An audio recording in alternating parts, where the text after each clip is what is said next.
Could it be hard times that strain my mind with situations that created complications in my life, like my father's past decisions and drug addictions, or my mother's death? I love your mom. What's next? What's up, Lola? Well, we got ourselves a little visitor, Lola. That's not the only visitor. That's not the only visitor. We got Mick today. Yeah, 2 dogs. There you Four go. dogs. 2 dogs. Yeah. There you go. See you, Lola. Peace. So, why don't you, obviously, welcome to the Defy The Odds podcast. Mick, why don't you kind of introduce yourself, and I'll give a little backstory on you and why we invited you to the podcast. Yeah, absolutely. Thank you guys for having me. And I like the name too. But my name is Mick Rapchek. I'm a trainer. You guys might have seen my business partners podcast earlier, Shane Anderson. We got a gym next to the Resjuvenator guys. And I primarily work with like basketball athletes, but I'll work with anybody and everybody. Been a trainer for about 9 or 10 years now. 29. Still got a long way to go though. So what got you into it, number one? And, you know, obviously the Defy the Odds podcast, one of the reasons that I wanted to bring you on is because of your story that I've heard a little bit about, and I'm interested in getting into more detail about, you know, how tall are you? 5'5". You're 5'5", you're white, and you can dunk. And Yes. you're pretty damn good at it. And it wasn't always the case. You actually defied the odds and worked your way to be able to do that. So why don't you just give us a little background and, you know, how you got into it, how you met Shane. Actually, let's start, where were you born? Let's start from a younger age. I was born in Southern California, but moved to Arizona when my memory goes back to Arizona. Okay. Specifically in this area too. So I haven't really left the hometown. Some positive negatives to it, but I love it. Yeah. From there, played basketball my whole life. Loved it. Played all the sports growing up, but So junior high, high school. through it all, like even elementary school and all that. If I knew I was going to be 5'5", I probably would have kept playing soccer. But I love basketball. It's too much fun. It's flashy. Like growing up with And One mixtape, like I wanted to be on And One more than I wanted to play college basketball. Wow. I know the guy that Set Free, the guy that like put the music and the video to Everything, And One. really? Oh yeah. The mixtapes. Yeah, the mixtapes. Oh, I got those on DVD still. Yeah. No, I know that guy. Oh, yeah, Steve. yeah, Might have to have a yeah. conversation after We the can. podcast. Bring it back. The next white chocolate. Yeah, I think it's coming. I think they're trying to do it. They are. Yeah. Yeah. Kenny Dobbs is doing a little bit of that. We should yeah. invite Kenny on at some point too. For sure. I'll be watching that for sure. But yeah, so grew up playing basketball. High school played basketball, football, track a little bit. But basketball is my main thing. When did you stop growing? Oh, like 8th grade. Eighth grade. I was one of those kids that like Puberty fast. Yeah, like it helps being a trainer now, but hit puberty fast, had muscles, this tall. Like I was pretty athletic little middle schooler. Yeah. So I had a lot of success when I was young. And obviously I stopped growing, so you got to get better here or there. I like to think I was a pretty decent high school player. Like talking to college coaches, my recruitment was the same. It was like, hey, you're the exact player we want, just not the size of the player we want, which totally makes sense. My stubborn little 17, 18-year-old ass didn't understand it at the time, but it's when you know everything. Yeah. That's just like everything else. So after high school, not playing college sports, it was the 2012 summer. So Summer Olympics were on. And I thought I'd be fine. I was like, you know what? I had basketball, gave me a lot, had a lot of fun with it, made tons of friends. But I'll be good. I don't need sports anymore. So you're 18 at this point. Yeah, around? just graduated high school. I was going to go to JUCO to be a firefighter, paramedic type. But that summer, like a weekend of the summer, and like as a high school athlete, you're playing sports all summer long. So like a weekend, I'm like, dude, I need to find something to do. I'm going to lose my mind. So sure enough, 2012 Summer Olympics, there's a sport called team handball. Okay. If you're not familiar with handball, if Americans liked handball, we would have an absolute dominant sport. Like you put LeBron James on a handball court and it's a wrap. If you have never heard it, go ahead and YouTube it. It's a very exciting, flashy sport. It's essentially indoor soccer and basketball combined. Okay. A lot of jumping, a lot of fakes, a lot of no-look passes. Like you take the flash of basketball, throw like a little rugby type aggressiveness in it.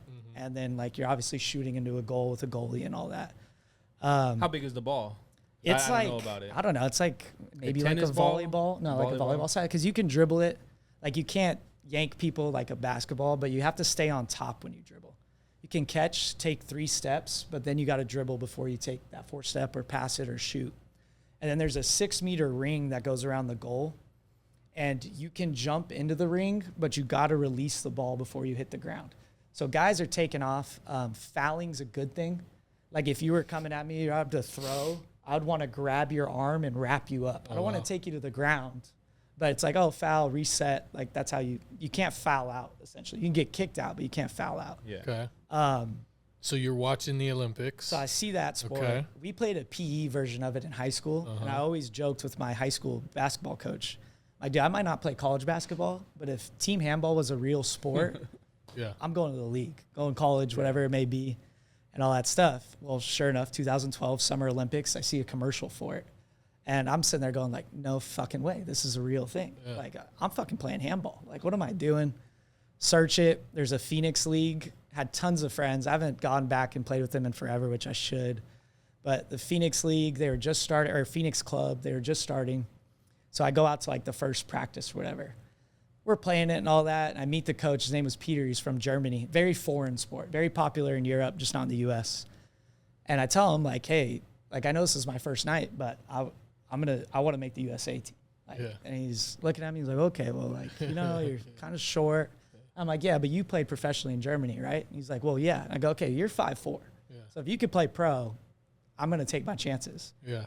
So the Phoenix handball family was super kind. They supported me, helped me out, had like called them my team handball moms and all this stuff.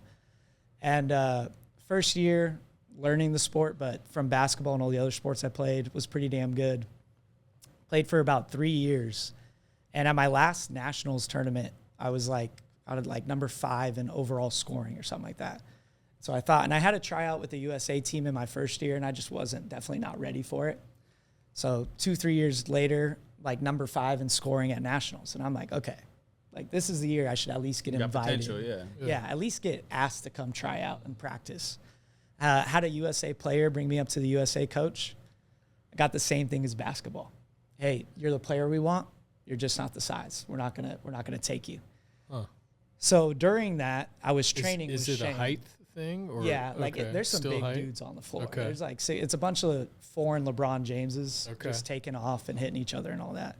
There's room for some short guys, but you got to be extremely fast and very super crafty speed, with the yeah. ball. Well, I guess I kind of skipped a part, but during that, I was training with Shane. Okay. And How'd you meet Shane? How'd you run into Shane? yeah, so the little backtrack. Sorry, I was training with Shane. I was training for try to make the USA team. First day I ever trained with Shane. I'm supposed to have a 225 back squat rep test. Okay. Right? I think I'm hot shit. I've been training for a year. I'm fast. I'm jumping high. And like the trainer before Shane definitely wasn't Shane. And I had no idea. That was the only experience I had in sports performance world. So I thought it was good training. Looking back on it, not quite. So I got a 225 rep test with Shane. I've never met the guy. Big dude. I'm already talking shit. I'm like, dude, you better Nothing's pull out, changed. Yeah, pull out a watch. We're gonna be here all day. You can leave a key at the gym. I'll lock That's up. hilarious. So I get to like 25 reps. I'm talking through it, I'm like talking smack during it. And Shane finally is like, dude, you're done. Rack the bar. Let me show you how to And do it. yeah, and right? I'm like, what the fuck do you mean I'm done? I was just getting started. Yeah. Like, and he goes, we're gonna rest 2 minutes, and you're gonna squat full depth. Yeah. The guy training me before didn't even care if it got to parallel. Like you could have just bent your knees, and he would have been like, oh yeah, that's good. That's go. how most people squat. Yeah. And so I'm like, all right, whatever, dude. It's 225. Yeah. That shit buried me. Yeah. Literally got to the bottom and just stuck.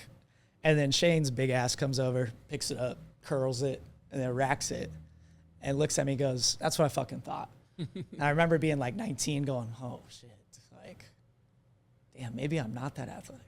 Maybe I should listen to the jack dude that's extremely athletic and not the other trainer that's, well, he's got big arms. That's about it, type of thing like that.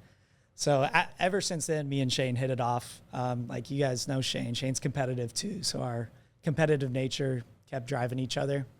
So Shane trains me for handball.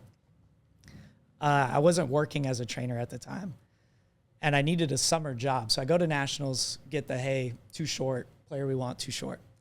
Supposed to come in. I get back from, I think we were in Reno, come back that night, text Shane and go, hey, I know I'm supposed to work out tomorrow, but I got the no. I'm going to take tomorrow off. My friends were at my apartment. I was like, I'm going to party and shit. Yeah.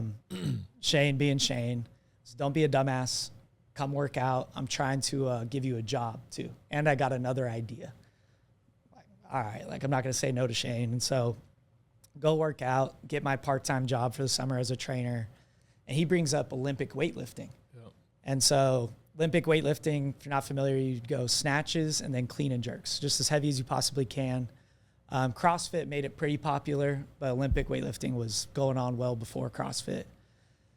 And it's a short man's game. I'm like, oh shit, I've never had an advantage in any sport I played. I'm super down for that. Yeah. And so I picked it up like pretty quick. Kind of twitchy athlete, kind of explosive, and so it carried over well. I picked it up quick. Qualified for university nationals, so college kids, in the first like 6 months.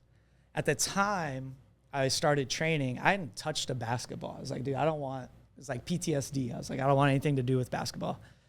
My roommate had just finished playing college basketball, and it's like come to the gym. And I'm like, I don't know. Like, I don't really want to. Like, so finally go to the gym. We go to like a LA Fitness, play the first game. And this is after like 6-7 months of Olympic weightlifting. I'm like looking at him after the first game, like, holy shit. Like, do I look faster? Like, he's like, yeah, I guess. Like, I was like, dude, I feel so powerful. Like, I can, like, my legs feel good. I can touch the fucking rim. My roommate I played high school ball with, he's like, dude, you've never even been close to the rim. Yeah. Right?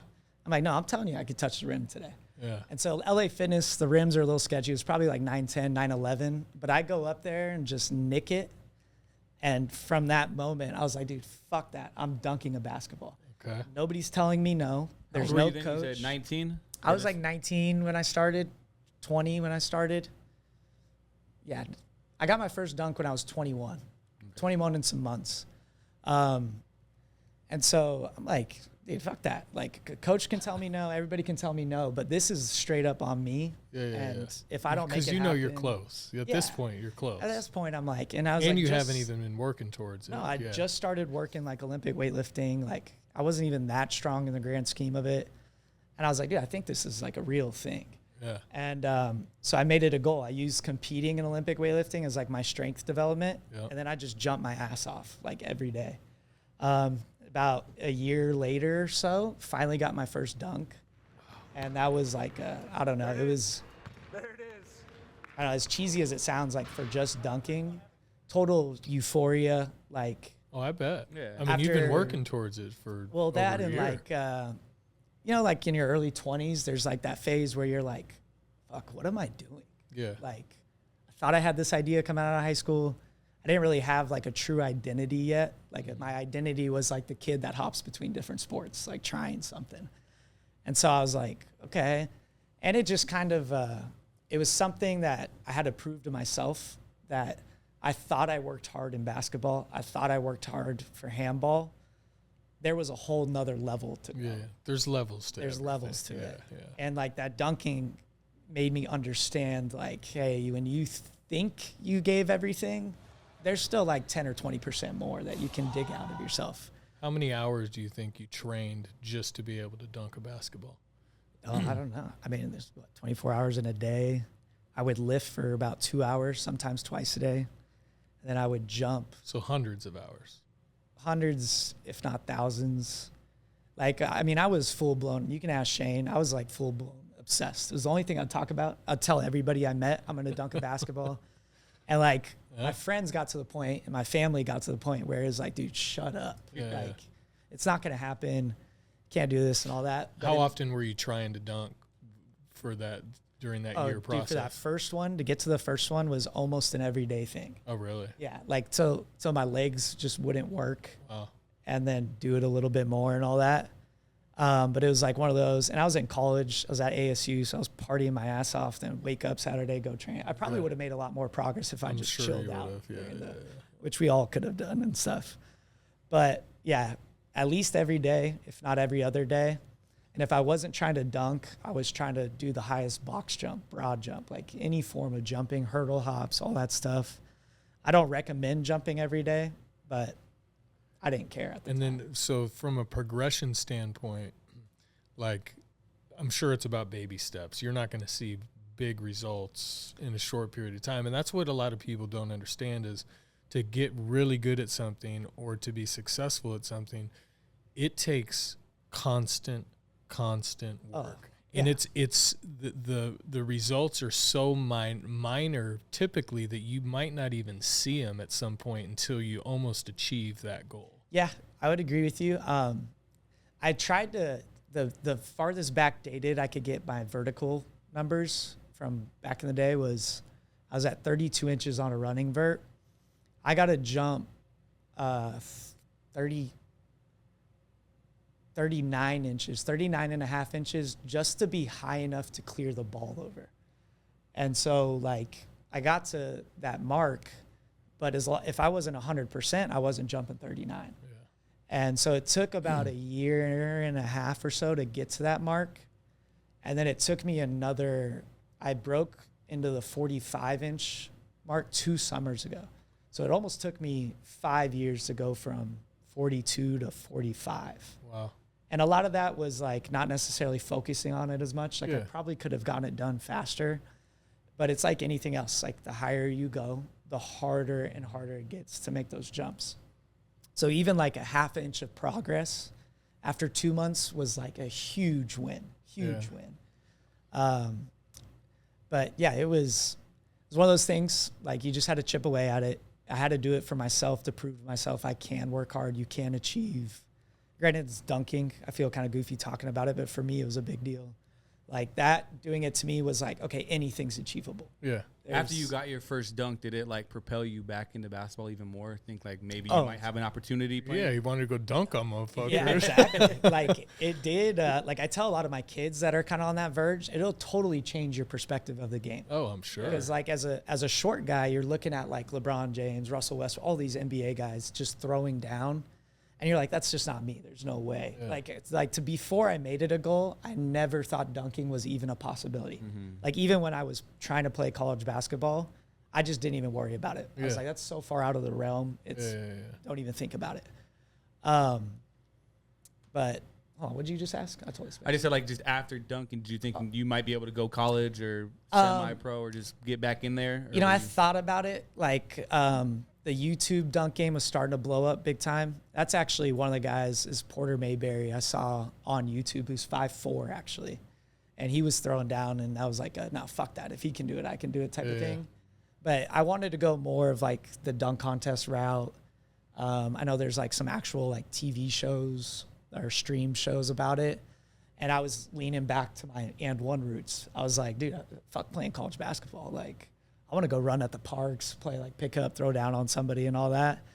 But I really only did a few dunk contests, and then I would just play in 3-on-3 tournaments and hoop again, and it was so much more fun.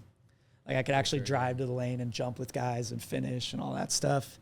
But so definitely after dunking, I was trying to hoop all the time. So you got your first dunk. How long did it take until you dunked on someone? Dude, I actually haven't. Oh, you never dunked on anyone yet? No, in-game dunks are tough. I don't have the biggest hands, so like dribbling and going up is difficult. Most of my dunks are off a lob or if somebody's like holding the ball. Mm-hmm. I have been so fucking close so many times. Like to the point where like some of these dunks, if they would have just gone in, I would have retired. I would like, is that your next goal though, to dunk on someone? Yeah, and I'm running out of time. But I heard some conversations about your weight and how much that affects you. Yeah, because how much were you weighing at the time when you were really at your peak? I was floating between 150 and 155. And you're what now? I'm like 160 right now. Shane likes to talk his shit about me. So it's not as bad as Shane just over exaggerates that. Yeah. I was at one of my best though at like 142. Okay. It was actually during 2020 summer when so it's about 20 everybody pounds. shut down. Yeah. The whole world 20 pretty pounds. much shut down. Strap 20 pounds to your belly and that'll make a big difference. It's that weighted vest. Yeah. You throw that weighted vest on. That's affecting your But like jumping's all force production. The lighter you are, the more force you can produce, the higher you go. Interesting. And so at 140, I was still deadlifting the same amount of weight I was at 155. Yeah. My squat dropped a little bit, but it was still really high for a guy weighing 140. And so I think that combination was great, just being light and still maintaining my strength. Yeah. But yeah, as I've gotten older, I kind of just care about general health now. And I just want to make Shane try to make Shane feel small in the near future. Yeah. But Good luck. yeah, 29. I want to dunk when I'm 30, and then after that, I'm trying to just get jacked. Honestly, Yeah. Still hoop though. Still be able to hoop a little bit. Yeah. But And so ever since, so when Shane hired you as a trainer, what was your introduction to that? What were you doing? Mostly working with just kids. The only stuff I knew is what they taught me at the time, so it was like a good way to just be their employee. Yeah. 'Cause I knew the whole system. I did the whole system. And this was at the physical therapy This spot? was, it's called FAST up there. And so I primarily took care of the kids and then slowly just have a personal training client, then another one, then another one, then another one. The next thing you know, you've got a full book. And obviously my vertical stuff through social media got a decent attention, especially in the neighborhood. Yeah. Especially in the neighborhood, and being in the neighborhood I grew up in, like I still know all my coaches. My little sister grew up in the neighborhood, like her friends are seeing it. So I just started getting requests like, hey, I just want to do vertical work. I mean, you proved that if you work at it, you can do it. Oh, yeah. I wouldn't, before I heard your kind of story and I went in there, like I didn't really know that if you, because I used to be able to grab the rim. I don't know if I could do it now just because I'm old and, but I didn't know that if I really wanted to work on that and really focus, that I probably could have been a dunking fool. Yeah. Yeah, dude, it's possible. Especially, I mean, if at my height I can do it without any significant, I mean, I have decent genetics, but I wasn't like jumping out of the gym before. If I can do it, it's possible. I got a couple of friends in their 40s, or I should say one of my friends made it a goal to, I think his was a 40-inch vertical by 40. And now he runs a dunk camp, that dunk camp I go to. Oh, wow. And so, like, it's very possible. It's just might be more difficult starting wherever you're at. Of course. Everything like that. Yeah. But, like, you got to think, if you're over 6 foot, your standing reach is a little over 8 feet probably. And so you really only need 24 inches to get to the rim. Yeah. And then another 6 or 7 after that. So you need a 30 and 32 inch vertical. Yeah, like as long as your standing reach is a little over 8 feet, it's really not out of the realm. Yeah. And we get blown away by basketball players on TV. We also got to remember they're like 6'7", Yeah. 6'8". Like some of them They're are touching the rim. Some of them touching the rim and haven't even left the They ground. make yet. it. They make it look easy. Yeah, exactly. But yeah, I would say anybody can do it. Age might make it more difficult. Maybe some other body issues might make it more difficult. You might have to work longer than somebody else, but like, if it's worth it, that's always been my thing too. It taught me, like, if something's truly worth it to you, the length of time doesn't matter. Yeah. How bad do you want it? Yeah, It's something I say in this podcast all the time. How bad do you really want it? People say they want something, but if you're not willing to do what it takes and sacrifice, you just don't want it that bad. And that's okay. Yeah. Like, it's okay. It's all right. Yeah, it's not for everybody. Throughout your whole training process, so have you had any like major injuries that set you back? Luckily, not anything major. I've torn my shoulder a few times, but not like my last competition ever. I had a torn rotator cuff, and literally just went. I don't know if I can. Well, I guess I'm not a USAW competitor anymore, but shot it up with cortisone, just numbed it, and just fucking went for it. So it wasn't like anything like I needed surgery or anything like that. So how long did it take you to get? Like, how long did you do the Olympic weightlifting? And what was Shane's, like, when he pitched you the idea? Because you said, hey, he said, I got a different idea for you. How did he pitch it to you? And how long did you do it? Did you enjoy doing that? Well, Shane used to Olympic. He did. Yeah, He did as it well. too, Yeah. Yeah, I mean, it was like he hit me up. It was like a Friday night. I was going to party instead. Well, I still partied, but then I went to the gym and worked out. And we were literally just lifting. We were talking about like the job, and he brought it up. And he's like, he knew, like, ever since a kid, I always wanted to just be an athlete, like some sort of pro athlete. And I was still chasing that. So he saw potential. Yeah. And so he's like, well, why not? Like, you're already kind of twitchy. You're short man's game. Yeah. And like, I've always needed something extra. Like, work is one thing, school's one thing, but I don't know what the right way to say that is. I got to have some sort of competition or goal to really keep me disciplined. Of course. Yeah. And I so think most people do. They just don't know it. yeah. And so to me, that's what it really was. And it was like kind of at I guess, I don't know if rocky time in my life's the right way to put that, but trying to figure out stuff, going through family stuff, trying to go to school, work, manage all that, and really just mature and become a man in the community. It was like the perfect amount of discipline that I needed. Like, it kept me true. I wasn't binge drinking constantly with all the college guys and all that. Like, I would have my fun, but at the end of the day, I was like, hey, if I do this, tomorrow's going to suck. Oh, yeah. And so it definitely kept me very disciplined at a time in my life where I needed it. Yeah. And I don't know if I was aware of that at the time, but it had the feeling there. Yeah, I totally see that, because I was the opposite. I had nothing. I just got plastered and acted like a moron. Yeah. Hey. While you were in school, though, were you working towards your degree? Was it health and wellness related, or was it completely different? No, actually. I went to junior college, Phoenix College, and I got my associate's degree in fire management. So firefighter stuff, paramedic. I thought about going to the military. I really liked that paramedic route. And just the like team factor and kind of the risk of it. I kind of like the dangerous side of it. Made it feel a little more exciting. So I was going to school for that, and transferred out to ASU. They had an emergency management program, and it was like right when I was starting the training stuff. And then after like a year and I dunked, I was like, fuck trying to be a paramedic in the military. Like, no, not trying to be rude, because it's one of the most amazing jobs ever, and not everybody can do that. I was like, it'd be a lot cooler to stay home and teach kids how to jump higher and dunk and do all that stuff, and a lot safer. Yeah. And so swapped to exercise and wellness. I did one semester and was like, fuck this. Like, I'm out. I'm not paying for this. Yeah, you learn more on the job. Yeah, I had already worked as a trainer for like 2 years or so. And like one of my classes, and I'm paying my own tuition, so I'm very picky about my dollars. Like, awful decision to do to the college kids out there, and I'm not telling you to drop out. College is there for purposes. I knew the exact minute per dollar rate that I was paying, because I was paying it out of my own pocket, and I didn't want to take a loan, so I was dead broke. So I walk into a 45-minute class. That class costs me about $400 every time I'm in there, and the teacher wants to talk about their weekend for 15 minutes. Okay, that's $100 out the window, and I didn't learn anything. And then one of the last stand I had was we took a class in the gym about how to properly get on and off exercise equipment. That's interesting. And I'm like, dude, I'm paying almost $2,000 for this shit a semester. Yeah. I'm out. I just learned 3 times as much in 6 months working at the gym than that. No offense. It's a good route for some people, but it wasn't my route at all. Yeah.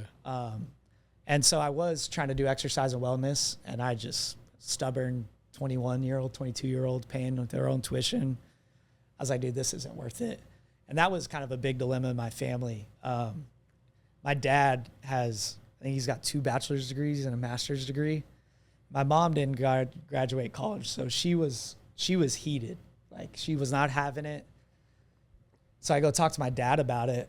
And my dad, who's actually been through college for like 7 years, all this stuff, was like, dude, I've been waiting for you to say this shit for like a year and a half.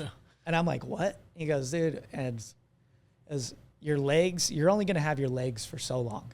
And so I was going to school full-time, working full-time, and training twice a day. Yeah, you can go to school whenever. Exactly. And my dad's like, dude, you have your youth, you have your legs. I never thought you were going to dunk either, so why don't you just see where it can take you? Yeah, ASU will always take your money. You can always go back to ASU. And so once he said that, I was like, oh, yeah. I'm done with this. We're going to train full-time, train people full-time. And sure enough, it's led to having a gym next to you guys. So do you have a certain age demographic you like working with? I don't want to say I have a favorite. but each age has like a different best part, if that makes sense. So like I love the middle school age kids, like 5th through 8th grade, or even a little younger than that, as long as they're somewhat focused. Is one, it just keeps you kind of youthful. You're always on your toes. You never know what a 6th grader is going to throw at you. And especially if they're Robert. Yeah. And two, like a kid coming in and being like, I made the 7th grade team. I made the 7th grade team. It's exciting. That's super exciting. They look up to you. Yeah, exactly. Like there's a little more big brother kind of bond there. You get into the high school age and it gets a little more serious. It's like, do you want to play college sports? Like, and so you can kind of see these high school kids transition from goofy middle school to like a young professional. And that's always really cool. College is fun because there's a lot more at stake. You're a college athlete. Maybe you want to go pro. But it can get, I don't know if I want to say boring, but it can get boring because of almost how serious you have to be all the time. I'm not a very serious trainer. Like, I think training should be fun no matter what level you're at. Obviously, there's a time and place for it. But if you're not enjoying the training, like, what are you doing? And then you go into, like, the adult population. And, like, so many of my adult clients, moms and dads, aunts, uncles, whatever it may be, have given me so much life experience. Like, we joke that personal training's kind of like a therapist. Yeah. And it works both ways. Like, I'll have an adult tell me something or whatever, and then I'll bring up something, and it's like, oh, I dealt with that when I was in my 20s. Like, here's how I did it. And so each age group brings, like, a different advantage to training it. The best ever, though, is starting them in middle school and taking them all the way up. Have you had a client that like that so far? All the way through college. Because you said 21, started training, you're 29, so you got 7 years. Yeah, I'm like 8-9 years in. Almost. I've done from middle school all the way to college, and not the pro jump. I've done high school through college, and some of those kids have a chance to go pro, so we're almost there. Yeah.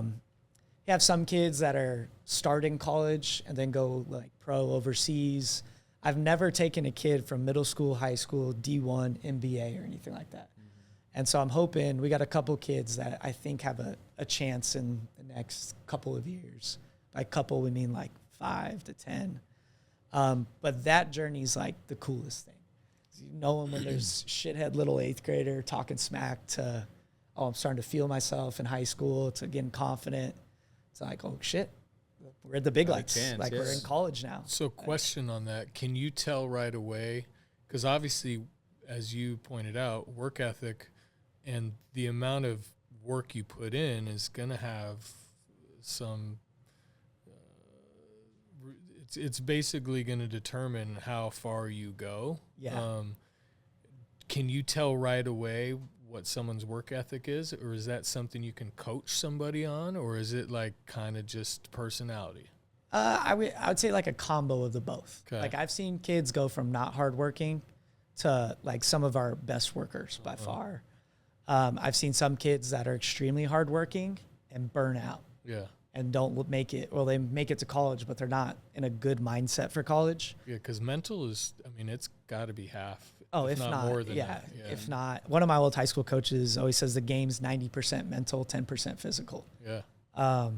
And that's not just in the game. That's your whole life type of thing. Yeah, because even outside of the game, that is still part of the game. Yeah. Yeah. You're stressed outside, it's going to carry over into your sport type of thing.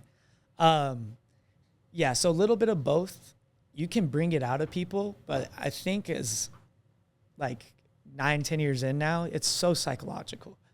Like there's almost ways to set them up to where like you almost want somebody to think they're working hard and they get comfortable working at that level, and then you just turn it on, ramp it up a little bit. Yeah.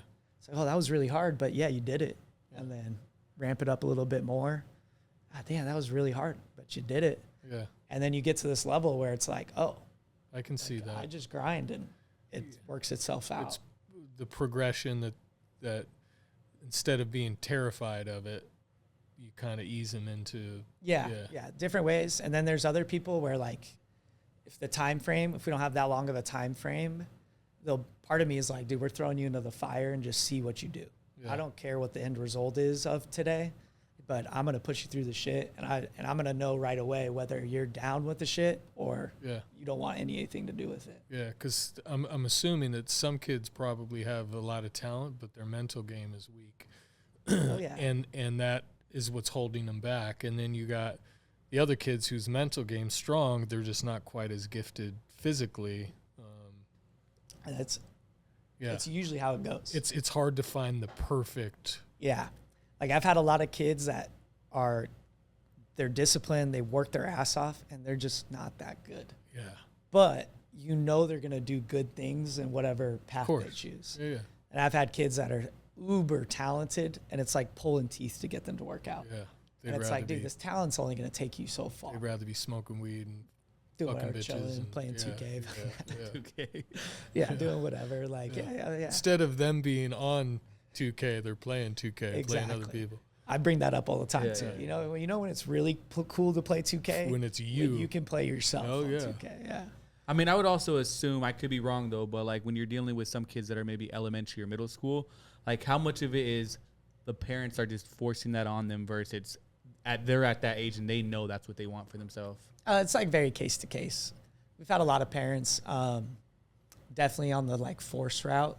Have you had to check any parents like, hey, relax? Like, I'm sure that's a touchy subject because a lot of parents, I mean, I never had it because my dad wasn't around, but I've seen videos of crazy fucking dads that are just out of their fucking mind.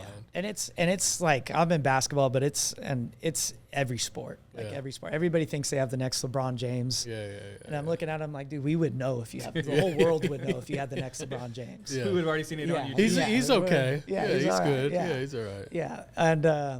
And so I don't know if I feel like I've always like been in like a confrontation type mode. Like if I got to confront a parent, even just growing up, I've always been kind of like calmer confrontation type person. Yeah. And so I won't necessarily say they're like doing too much, but I'll list things that could happen if you keep making them practice 5 times a day or whatever it may be. And it's like all these things. And then if the light bulb doesn't go off, then you got to be like, dude, I'm not training your kid today. Yeah. Like, or sorry to the parents out there, there's been times where a kid walks in and I know they're dead and mom and dad don't come in. Go, boom, here's a foam roller, here's a yoga mat. Go take a nap. If your mom or dad asks, you worked your ass off today. That's cool. So there's like a relationship you have to build. Like, I'm not saying I want to go behind parents' backs. Yeah. But I'll let them know that hey, this isn't right. He's too tired, blah, blah, blah, or whatever it may be. She's too tired. She's banged up. She needs a couple of times off. But now with kind of our resume and experience of doing it, parents have listened a lot more type of thing.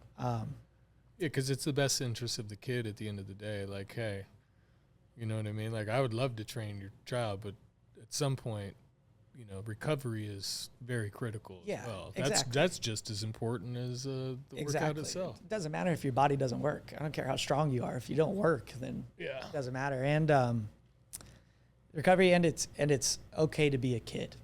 Yeah. Like, There's been plenty of times where I'm like, oh, can I come in on Saturday? I'm like, nah. You got a pool party or something to go to. Like, just go be a kid, dude. Go hang with your homies. You want to play basketball? Go to the park. Especially if they're not somebody that you really think is gonna like has a real shot of making it. It's like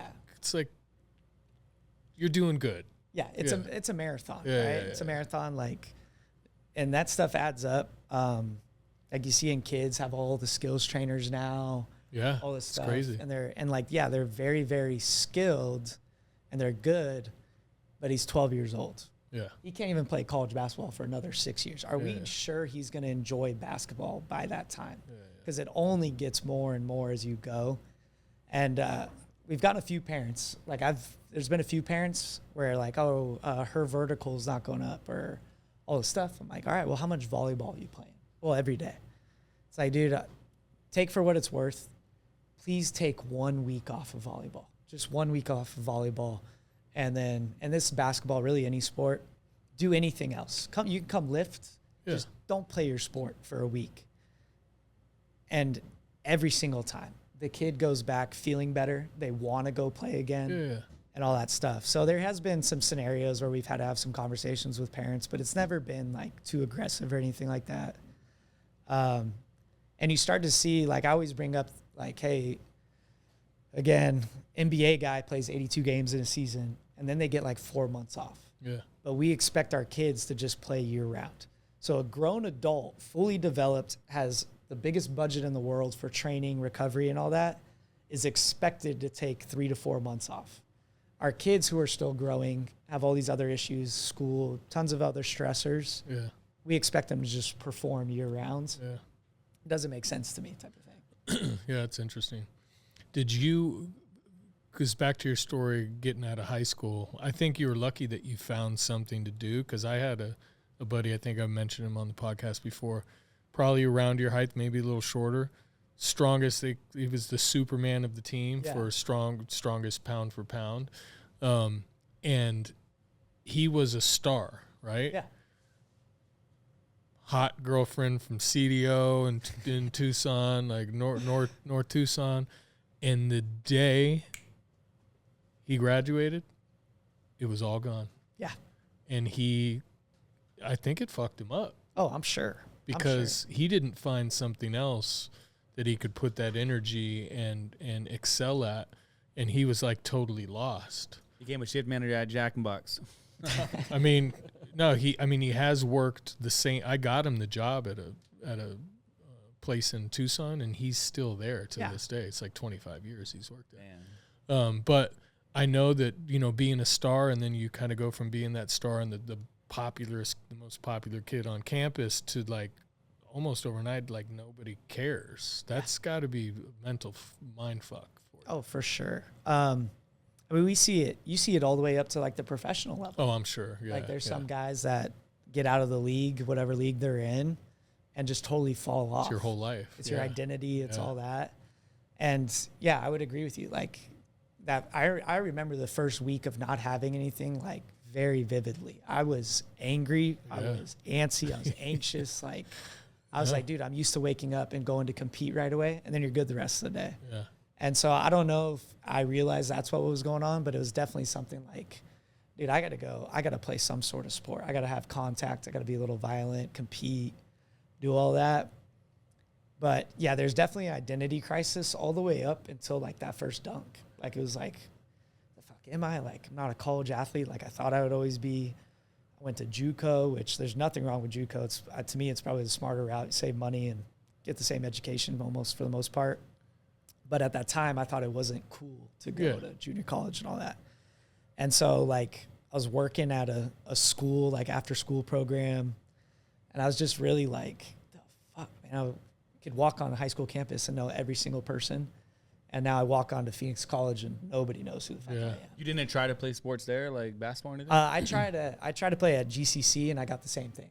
Hey, you're the player we want, just not the size type of thing. So I heard that from you. D1, D2, D3, and JUCO, all of them. And at the tryout at GCC though, was a 7-footer. It was between me and a 7-footer. I'm taking the 7-footer all day. Yeah, of course. Yeah, like you can't even be mad about it. I couldn't touch the rim at that time either. So like, yeah. As soon as we walked in, I played against them in high school, and I was like, oh shit, here we go. Like, I better do something crazy in this tryout. Yeah. But you got to take the 7-footer all day. That's a no-brainer.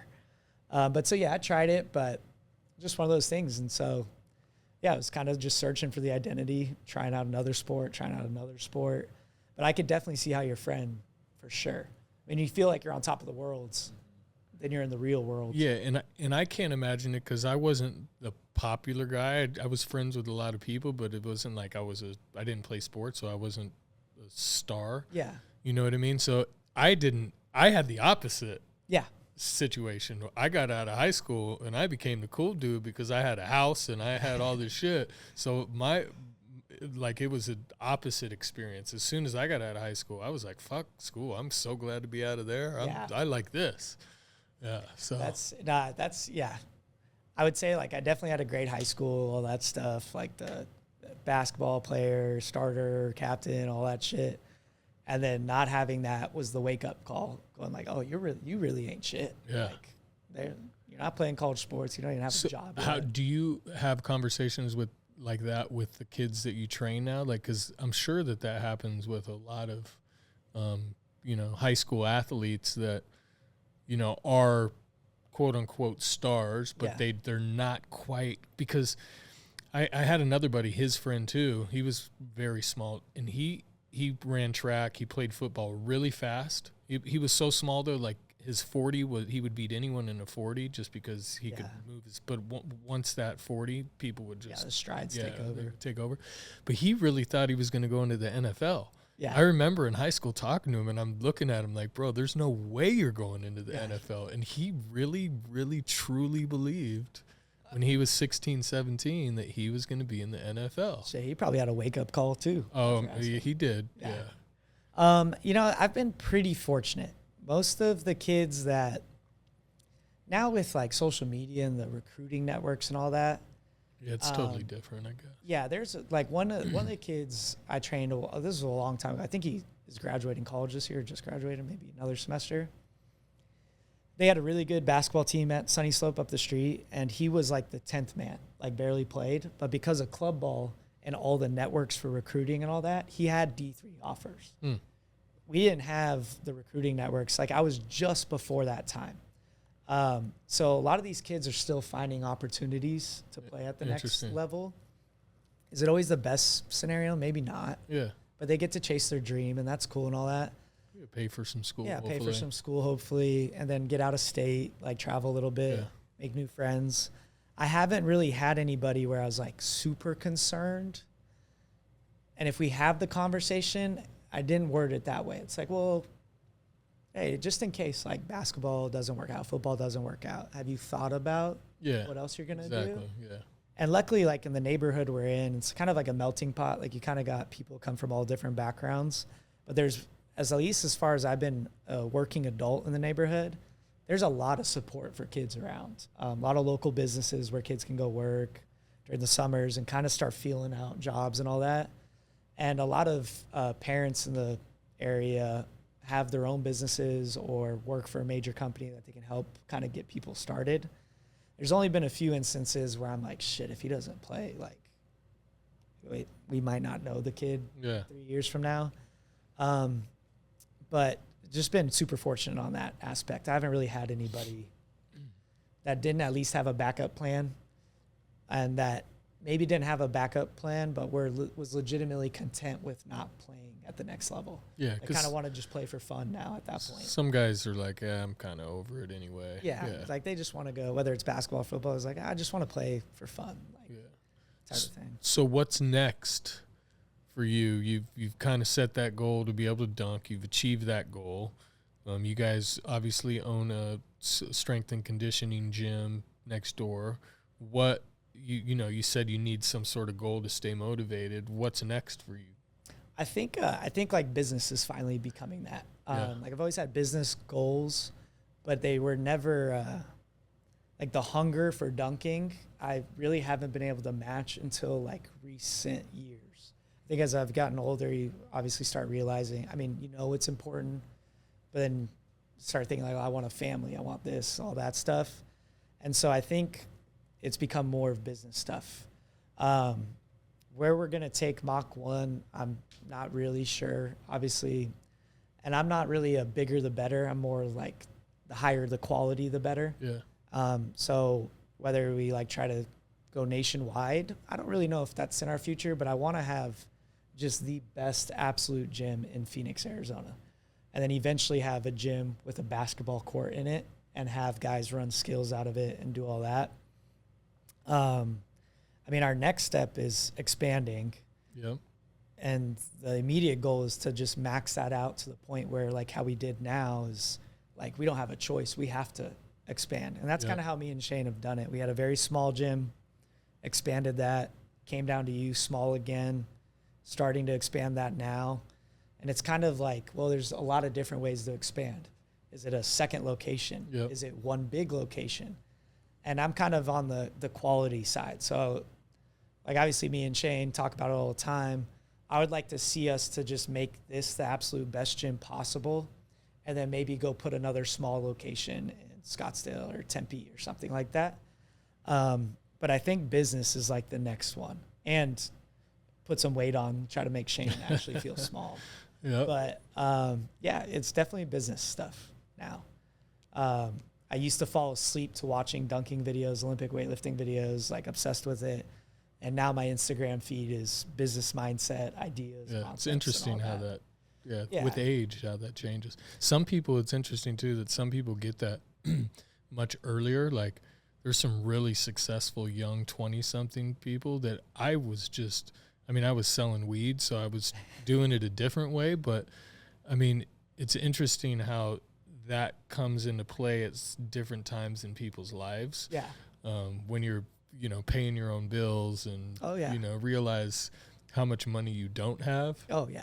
Yeah. And you got to grind to get it. Yeah. The same way, 20s, I was like, oh, fuck, I got $100 in my checking account. Yeah. Oh, yeah. let's go get a 30 rack. Yeah. Like, I'm rich, dude. I got $100. Oh, Don't I ask me know. to get gas, though. That's our budget. That's funny. But now, like, yeah, exactly. I'd agree with you. It's like, all right, that stuff was fun. But, like if I have kids in the future, I have all this stuff. Like, that's shit costs a lot of money. Yeah. And so I'm definitely looking more at the business side.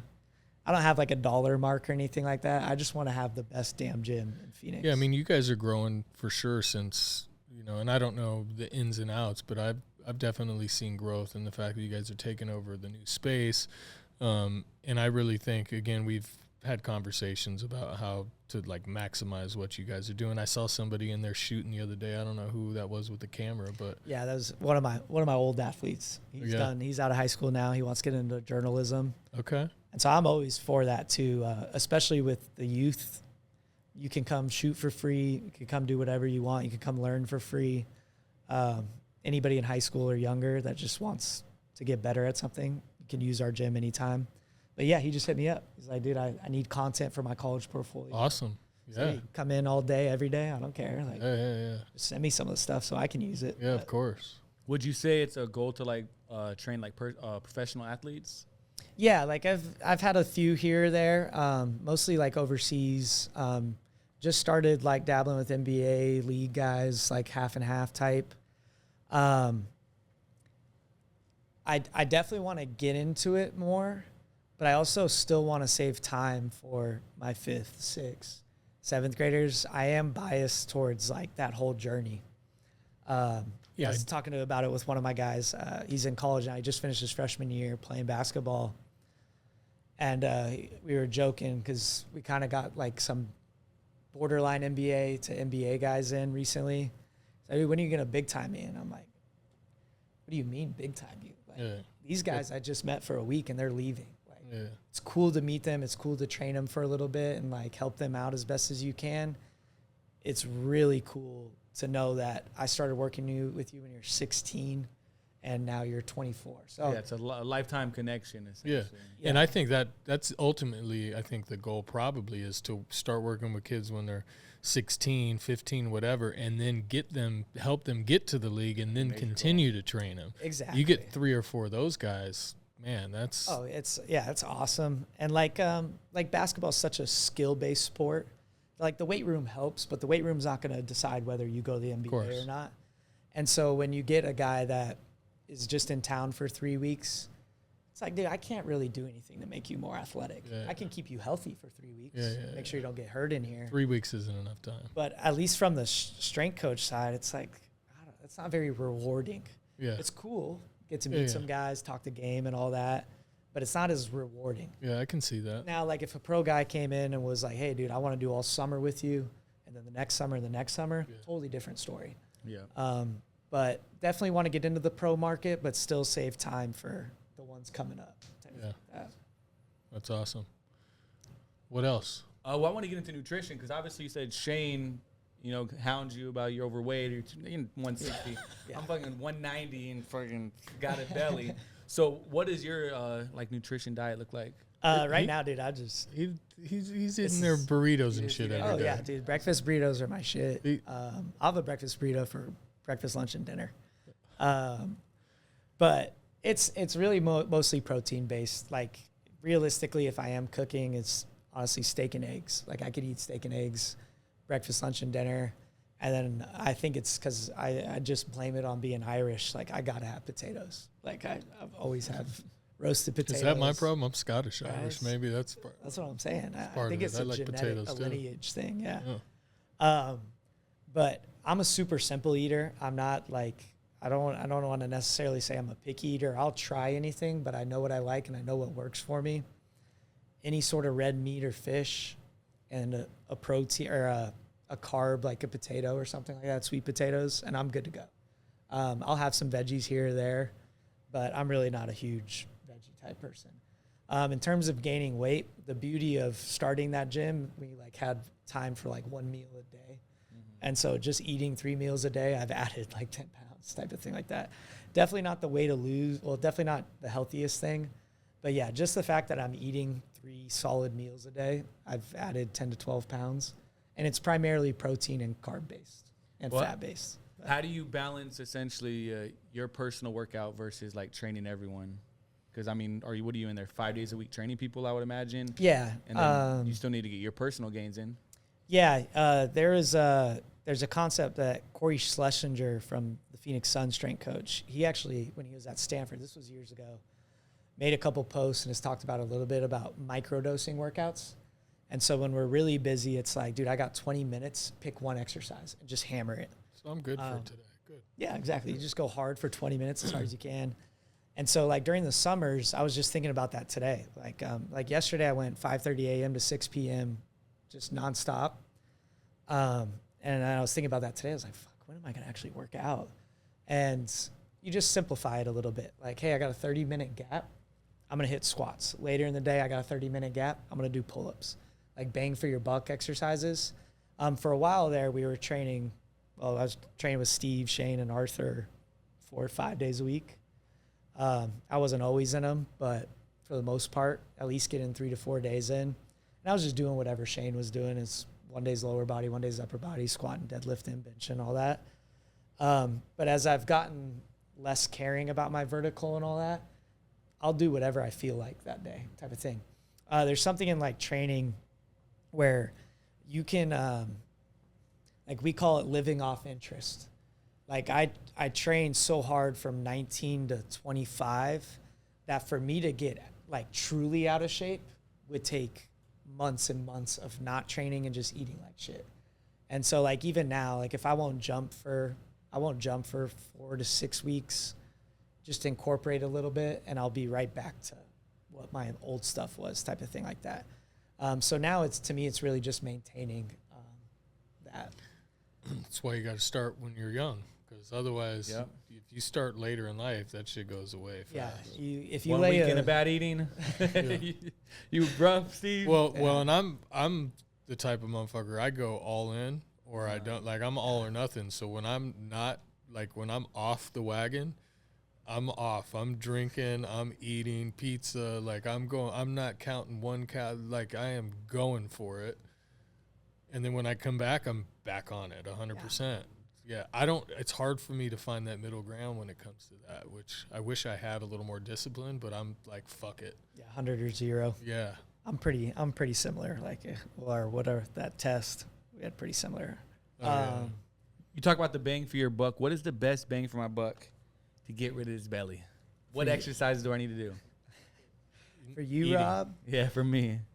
If you had to pick like one exercise, I would say just straight up sprinting, like 40-yard, 50-yard, 60-yard sprints. It's actually the fastest way to burn fat, sprinting and jumping, but jumping takes a lot more toll, kind of. Just don't, We hurt don't your need knee. to tear anything, yeah. No, polymetrics in the gym. Yeah, maybe not, maybe not yet. Or lunging. Lunging. Yeah, there's one trainer, bodybuilding type that I follow that he does it. He has a lot of his people do it. It's 400 meters of lunges a day, just a lap, just lunging a lap around the track. Sore ass is what that is. Yeah, but because in a lunge, you gotta stabilize. It really would be a total body workout for the most part, especially at that distance. Dumbbells? You can hold dumbbells. Yeah. You can go body weight, whatever you need to do. I haven't really had any of my clients do it. We use lunges like crazy, but following, I think it's Corey G Fitness, Corey G. He's posted a lot of great results with his people just doing lunges. Yeah. And like 400-meter lunges, that's a long ass time. I think what it comes down to is do something. Yeah, just Yeah. move. Like do something. And food. I mean, really, like we said, 90-10. Food's in that. It is like 80 to 90% is diet, especially if you're trying to lose a It's belly. hard. Oh, Oh, I know. Yeah, it's a lifestyle change, man. It's Man, I not. love food too much.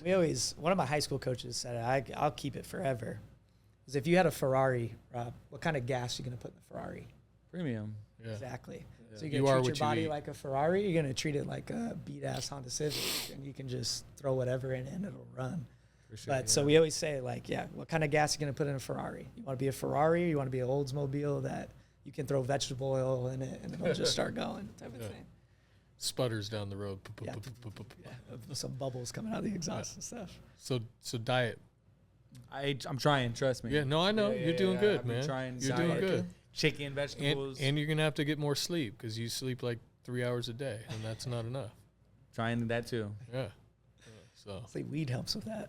yeah. Oh no, no! I actually stopped smoking weed. It's crazy because I can stop smoking weed without an issue, but eating, that's my vice right Oh, now. that's Like, interesting. Yeah, That's it's, my euphoria. Eating some good food. Yeah, That I mean, makes it's me an happy. emotional. I'm an emotional eater too. If I'm stressed or pissed off, I tend to eat a little more than if I'm. Yeah. If I'm happy, if I'm sad, I just eat. Damn. If I'm awake. I'm awake. Yeah. Yeah. If well, the kitchen's 500 feet away from me, I'm that's eating. that's what you got to work on. Yeah. For sure, yeah, definitely trying. I think we could just get into every week. If you listen to the podcast, we create intentions for ourselves. Yeah. And obviously, having a health guru on, that has to be my intention this week. Yeah. Health related eating. I think I'm not going to eat no fast food. I haven't been, but I think I'm just going to really try no fast food. Yeah. That's This whole definitely week. that's a good. So, like, Rob would help me when I first started. So I competed Olympic weightlifting at 151 pounds, but when I started, I was 165.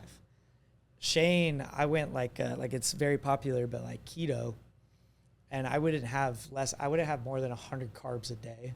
I don't know how to count that, though. How do you count carbs? Oh, we don't fuck- even have like a bar. It's just You need to it's read. on the back. Yeah.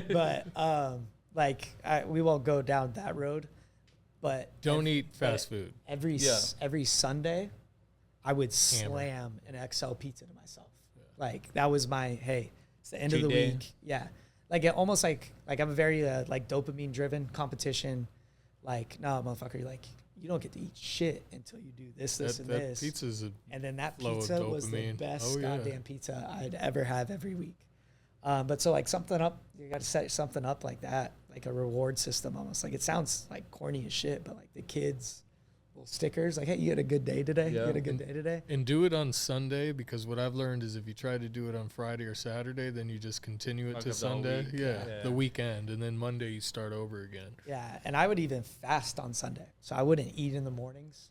And then that way, like, got to like lunchtime, 1 o'clock, 2 o'clock, starving. And because I'm in a fasted state, and whether Shane can do the science side of this, in my head, I was like, well, I haven't eaten all day. This isn't going to hurt me as bad as it would if I had all my meals and then had a large pizza type of thing. Mm-hmm. So I'd always like pick and choose. Like I still have my burritos and all that. Like if you see me eating a burrito over there, it's probably because I haven't eaten in like 20 hours type of thing like that. And so you just got to pick and choose when you do eat that stuff. Because I'm all for like living life too. Yeah. Yeah. You can't be miserable. And so Well, you know, it's Pick and it's Yeah, pick. Shane told me, he Choose said, your I got to eat chicken and broccoli the rest of my life. I said, what? yeah, well, I mean, Shane's it's got to be like, part of I your love diet. Shane. Yeah, chicken, broccoli, fish. I mean, it's a lifestyle. You know what they say is, somebody said this to me a long time ago, and it's stuck with me, is being in shape, or it's not the correct term, but being skinny feels better than good tastes, if that makes sense. So like feeling skinny, being skinny in good shape feels better than good food tastes. Does that make sense to you? Nah, because I was always skinny growing up, and that was like an insecurity of mine. I was too skinny. Now I'm fat, and it's an insecurity, so I just need to find the border, medium. the happy medium. Happy Yeah. medium. That you reminded me of something with that too. I can't space it. So Oh, Go ahead. It's Shane. Shane trained it in me when I was starting. Food is fuel. yeah. Mm-hmm. It's not an enjoyment thing. It's not a party. It's not any of that. It's literally just fuel. And it got me to the point where I was eating stuff that I didn't even like, but I knew I was like, oh, I'm feeling like waking up. I could see a 6-pack, 8-pack, like could see everything. And like I did whatever I could to take the enjoyment out of eating and just know that like I just have to do this to function and get to what I want. And then I would slam that pizza on Sundays. And you kind of get used to that too. Yeah. 'Cause the meal prep stuff that we're getting from, wherever you guys do those, they don't really taste that good. No. But after like 2 weeks of eating them, your body starts getting used to it. And then it actually gets better, and you stop having cravings. Like I noticed I ate like shit all weekend because I was at the lake, and I'm still having these cravings that I didn't have before I went to the lake. So it's going to take me about a week to get back on to where I feel like, okay, I'm good. I don't need this shit. I think I might have to jump on that meal prep deal. It's a pretty what it does for me, just to not have to worry about cooking, fucking Your shopping. meal's already set for the day. Yeah. and it's portion control, which I have a hard time That's with. that's my thing too. Yeah. So if it's there, I want to eat it. yeah, so that's the other thing that I like about it. It just takes a little takes a little getting used to, and you need a little salt and some. Yeah, a little extra flavored in there. And yeah, the portion control is huge. Yeah. I think that's Like what you it is for should. me. So just to tell you guys, yesterday I made some sandwiches. I had some bacon. So I'm going to cook the whole pack of bacon, and I'm going to save it for the rest of the week to make sandwiches. I ate the whole pack of bacon. solid. Oh yeah. I mean, if that's all you ate, you'd be in ketosis probably. You'd lose weight, but Yeah. um, Well, that and just all the bullshit they put in our food. yeah. In the U.S. American food is so bad. Even when you're getting good food, it's technically not that good, depending on where you get it from. But another rule is, if it runs, swims, or flies, Whole Foods. that's it. Yeah. Like you can go like straight caveman. Or Meat, gross. A Yeah. couple veggies here or there, and now we got all the processed, the sugars, all that stuff. It's literally made to be addictive. Like it's made to make you want to keep grabbing it, type of thing like that. But that's there. You could go down that rabbit hole for another podcast. And we'll have to teach you how to count carbs. Yeah. I have to learn that too. Yeah.